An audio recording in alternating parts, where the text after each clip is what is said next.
കഴിഞ്ഞ ദിവസം ഒരു ചേച്ചി പറയണം, ചിത്രമാണ് ഞാൻ ശക്തമായ തീരുമാനം എടുത്താണ്, പക്ഷെ ഞങ്ങളൊക്കെ ഇങ്ങനെ കൂടുമ്പോൾ അവരൊക്കെ ഇങ്ങനെ പറയുമ്പോൾ ഞാനും അറിയാതെ പറഞ്ഞു പോവുകയാണ്, വീണു പോവുകയാണ് അച്ഛാ, കുറ്റം പറഞ്ഞു പോയി, എത്ര ശ്രമിച്ചിട്ടും പറ്റുന്നില്ല, ആ ഒരു സാഹചര്യത്തിൽ വീണു പോവാണ്.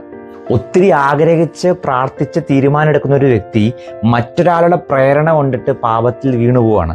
എത്രയോ ഗൗരവമേറിയ തെറ്റാണ്. ഇന്നത്തെ സുവിശേഷത്തിൽ ഈശോ പറയാണ്, പ്രലോഭന ഹേതുവാകുന്നവന് ദുരിതം എന്നാണ് പറയുന്നത്. അതിഗൗരവമേറിയൊരു പാപമാണ് മറ്റൊരാൾക്ക് സ്കാൻഡൽ ആകുക എന്നുള്ളത്. രണ്ട് പ്രധാനപ്പെട്ട ചിന്തകളാണ് ഇന്നത്തെ വായന നമ്മുടെ മുമ്പിൽ വെക്കുക.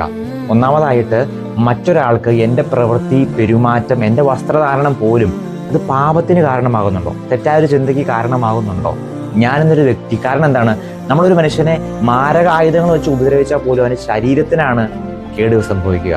പക്ഷേ ഒരു പാപത്തിലേക്ക് മറ്റൊരാളെ നമ്മൾ നയിക്കുമ്പോൾ അവൻ്റെ ആത്മാവിനെയാണ് നമ്മൾ നശിപ്പിക്കുന്നത്. അതുകൊണ്ടല്ലേ ഈശോ പറയുന്നത്, എൻ്റെ കണ്ണ്, കൈയൊക്കെ നിനക്ക് പാപത്തിന് കാരണമാകുവാണെങ്കിൽ വെട്ടിമാറ്റുക എന്നൊക്കെ പറയുമ്പോൾ അത്രമാത്രം നീ ഇതിൻ്റെ ഗൗരവത്തോടെ കാണണം എന്നുള്ളതാണ്.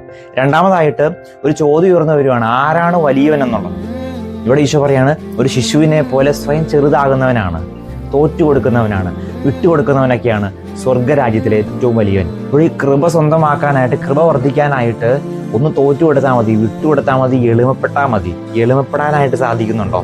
ഈ രണ്ട് ചിന്തകളും ഈ നോമ്പ് കാലത്ത് നമ്മുടെ ധ്യാന വിഷയമാകട്ടെ.